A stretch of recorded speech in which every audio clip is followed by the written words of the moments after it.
हर हर महादेव बोले शंभो कैलाश के बासिया लगा सभी भाई बहनों ने भाइयों ने छोटों बड़ों ने यारों दोस्तों ने ओम नमो नारायण राम राम हर हर महादेव।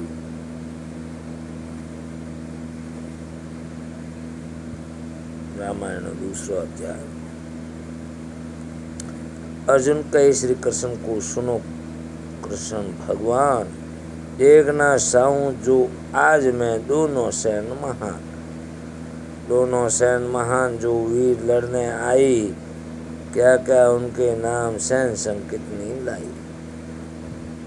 रथ मेरे को ले चलो दो सेना दरमियान, बेजर मानो मम कथन सुनो कृष्ण भगवान।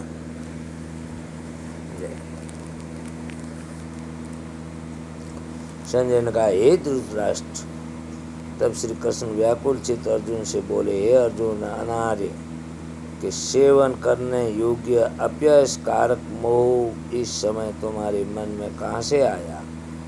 तुम कायर मत बनो, शोभा नहीं देता है। तुम हृदय की दुर्बलता को त्याग कर युद्ध के निर्मित खड़े हो जाओ। अर्जुन का, हे मधुसूदन, मैं रण में पूज्य भीष्म और द्रोणाचार्य के ऊपर बाण प्रहार कैसे युद्ध करूं। गुरुजनों को मारकर इनके रक्त से सने भोगों को कैसे भोगूंगा।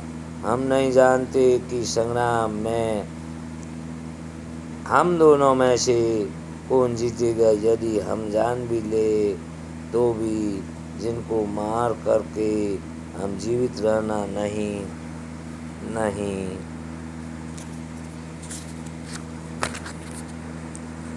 चाहते। वही धृतराष्ट्र के पुत्र हमारे सामने प्रस्तुत है। मैं आपसे पूछता हूँ, जिससे निश्चय करके मेरा भला हो वह मुझे समझा कर कहिए, क्योंकि मैं आपका शिष्य हूँ। मुझे शिक्षा दीजिए। मुझे पृथ्वी का निष्कंटक राज्य मिल जाए और देवताओं का भी अधिपत्य मिल जाए, तो मैं तो भी ऐसा कोई उपाय नहीं देखता कि मैं जो मेरी इंद्रियों के शौक को दूर करे। हे गोविंद, मैं युद्ध नहीं करूंगा। यह कहकर अर्जुन चुप हो गया। संजय बोला, हे राजन, दोनों सेनाओं के मध्य में खिन्न होकर बैठे अर्जुन से श्री कृष्ण ने ये वचन कहे हैं। अर्जुन, जिनके लिए शौक नहीं करना चाहिए तू उसके लिए शौक करता है, और पंडितों के से व्यसन तो कहता है, परंतु पंडित लोग न मरों का शौक करते हैं, न जीवितों का। यह बात असंभव है कि मैं पहले न था, तुम न थे, और ये राजा भी न थे, और इसके बाद नहीं रहेंगे। जैसे देहधारियों की इस देह को लकड़पन, जवानी, बुढ़ापा ये अवस्था होती है, तैसे ही मृत्यु के बाद दूसरी देह की भी होती है।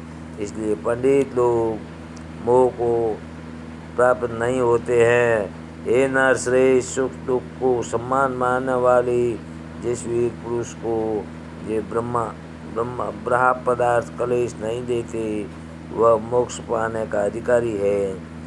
अतः वस्तु का तो अस्तित्व नहीं है और सत का अभाव नहीं है। इस प्रकार इन दोनों को ही तत्वज्ञानी पुरुषों ने देखा है।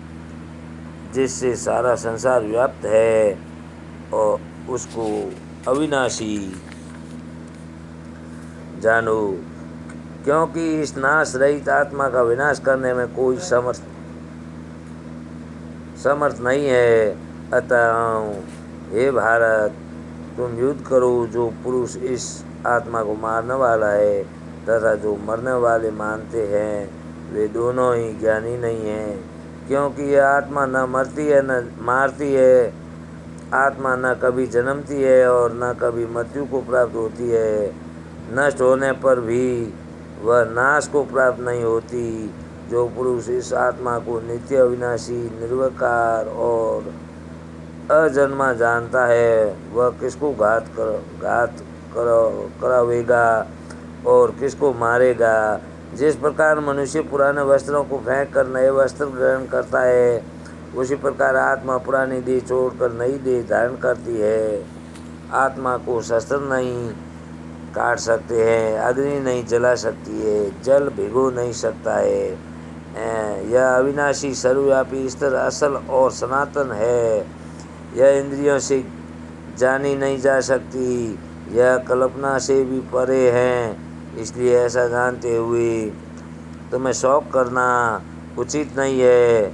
महाबाहु, यदि तुम इस आत्मा को नित्य जन्म लेने और नित्य मरने वाली मानते हो तो भी तुमको शौक नहीं करना चाहिए, क्योंकि जो जन्मा उसकी मृत्यु और जिसकी मृत्यु हुई है उसका जन्म निश्चय है। अतः जो बात अनिवार्य है उसके लिए शोक करना व्यर्थ है। जन्म लेने से पहले क्या था किसी को मालूम नहीं, फिर मरने के पीछे क्या होगा कोई नहीं जानता। ऐसी दशा में किसी बात का शोक करना क्या तुमको उचित है? इस कारण सब प्राणियों के विषय तुमको शोक करना उचित नहीं है। अपने धर्म को भी शोक कर तुमको घबराना उचित नहीं है, क्योंकि क्षत्रिय को धर्मपूर्वक युद्ध से और कुछ भला करने वाला नहीं है। हे पार्थ, बिना इच्छा किए स्वर्ग का द्वार रूप यह युद्ध तुमको स्वतः प्राप्त हुआ है। ऐसा सुअवसर भाग्यवान क्षत्रियों को ही मिलता है। यदि तुम अपने धर्म के अनुसार इस संग्राम को न करोगे तो अपना धर्म और बड़ाई खो बैठोगे। सब लोग सदा तुम्हारी अपकीर्ति करेंगे और प्रतिष्ठा वाले पुरुषों के लिए अपयश का होना मृत्यु से भी बढ़कर है। ये महारथी समझेंगे कि अर्जुन डरकर संग्राम से हट गया और अब तक जो लोग तुम्हारा मान करते थे वे अपयश करने लगेंगे। शत्रु लोग तुम्हारे पराक्रम की निंदा करते हुए अनेक प्रकार के दुर्वचन कहेंगे। इससे बढ़कर दुख तुमको और क्या होगा? यदि तुम युद्ध में नष्ट हो गए तो स्वर्ग का सुख भोगोगे और जीतने पर सब पृथ्वी तल पर राज्य करोगे। इसलिए युद्ध के निर्मित दृढ़ प्रतिज्ञ होकर खड़े हो जाओ।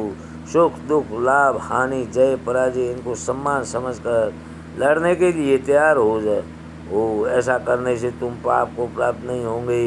हे पार्थ, यह ज्ञान उपदेश ज्ञान योग के विषय में मैं तुझसे कहा गया। अब निष्काम कर्म योग के विषय में सुन। जिस ज्ञान को पाकर कर्म बंधन से तेरी मुक्ति होगी। कर्मयोग मार्ग एक बार प्रारंभ किए बिना कर्म का नाश नहीं होता है और विघ्न पड़ने पर भी शुभ फल होता है।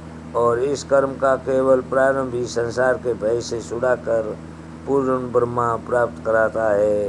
निश्चय करने वाली बुद्धि निष्काम कर्म में एक ही है और कामना वाले पुरुषों की बुद्धि एकाग्र नहीं रहती। हे अर्जुन, अज्ञानी उस पुष्पिता वाणी को स्वर्ग सुख से बढ़कर कुछ नहीं समझते। स्वर्ग सुख को ही उत्तम पुरुषार्थ समझते हैं। उनको कामनाओं से चित्त व्याकुल होने के कारण निश्चयात्मक बुद्धि मोक्ष साधन की नहीं उत्पन्न होती, कारण कि उनका चित्त भोगादि में सदैव निमग्न रहता है। जिन मनुष्यों का चित्त इस प्रकार मोहलिप्त है और जिनकी आसक्ति भोगविलास ऐश्वर्य में है, ऐसे पुरुषों के अंतःकरण में निश्चयात्मक बुद्धि नहीं होती है। हे अर्जुन, अनेक जलाशयों में मनुष्य का कार्य सिद्ध नहीं होता है। बड़े जलाशयों से भी सब प्रयोजन अनायास की सिद्धि हो जाते हैं। उसी तरह संपूर्ण वेदों में कहा हुआ काम कर्मों का फल ब्रह्मा में भक्ति रखने वाले मनुष्य को सहज ही सहज ही में प्राप्त होता है।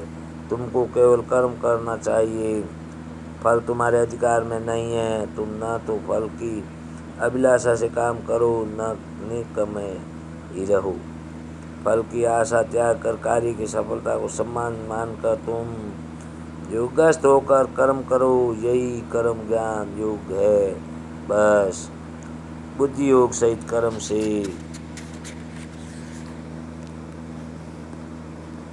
अन्य कर्म अत्यंत हीन है।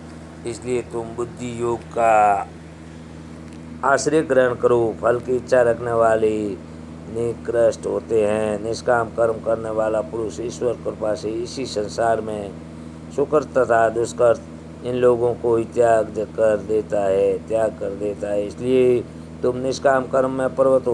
वो कर्म फल को त्याग कर ही बुद्धि युक्त ज्ञानी पुरुष जन्म बंधन से हटकर मोक्ष को प्राप्त होते हैं। जब तुम्हारी बुद्धि मोह वन के बाहर निकल जाएगी, जब तुम्हारा मन आगे सुनने वाली तथा हुई बातों को से विरक्त हो जाएगा, जिस समय वह निश्चल होकर आत्मा से स्थित होगा, तभी हुई तुमको तत्व ज्ञान प्राप्त होगा।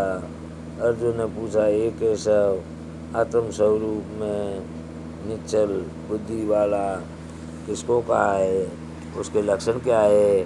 श्री कृष्ण जी बोले, हे अर्जुन, जो महापुरुष मन की सब कामनाओं को त्याग देता है और अपने आप ही में प्रसन्न रहता है, उसको निश्चल बुद्धि कहते हैं।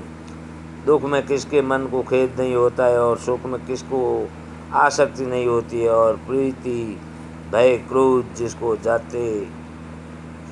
जाते रहते हैं, वह महात्मा स्थिर बुद्धि वाला मुनि कहता है। जो सुख प्रदान प्राप्त होने से हर्ष नहीं करता, अशुभ से अप्रसन्न नहीं होता, उसी को स्थिर बुद्धि जानना चाहिए। और कछुआ जैसी अपने अंगों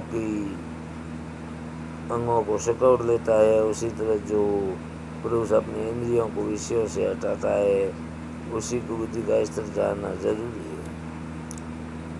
जरूरी है। निराहारी पुरुष के विषय घट जाते हैं, परंतु विषयों में उसकी चाह बनी रहती है। पर ब्रह्मा का अनुभव होने पर चाह भी घट जाती है। यह अर्जुन, मोक्ष में प्रत्यक्ष करने वाले विद्वान व्यक्ति को भी प्रबल इंद्रिय बलात्कार से उसके मन को जीत लेती है। इसलिए सब इंद्रियों को विषयों से रोक मेरे विषय तत्पर हो जावे। जिसने इंद्रियों को वश में कर लिया है, उसी की बुद्धि निश्चल है। जो पुरुष विषयों को ध्यान में रहता है, उसकी प्रीति हो जाती है। प्रीति होने से कामना होती है। इच्छा के पूर्ण न होने से क्रोध की उत्पत्ति होती है। क्रोध से अविवेक होता है। अविवेक से स्मरण शक्ति नष्ट हो जाती है। स्मरण शक्ति के नाश होने से बुद्धि क्षय होती है। जिसकी बुद्धि का नाश हुआ, वह विनाश को प्राप्त होता है। जो पुरुष राग देश से रहित हो, अपने मन को वश में रखता है, वह शांति को प्राप्त होता है। शांति मिलने पर सब दुखों का नाश हो जाता है। प्रसन्न चित्त वाले को बुद्धि निश्चल होती है। जो पुरुष योग युक्त नहीं है, उसकी निश्चल बुद्धि उत्पन्न नहीं होती है। ईश्वर में भगवान नहीं होती है, प्राप्त नहीं होती है। अशांत को सुख कहाँ से मिलेगा? जैसे वायु नाव को जल में खींच ले जाती है, उसी प्रकार इंद्रियां उस पुरुष को की बुद्धि का नाश कर देती है। इस कारण हे महाबाहु, जिसकी इंद्रियों विषयों से सर्वदा रोक ली गई है, उसकी बुद्धि स्थिर है।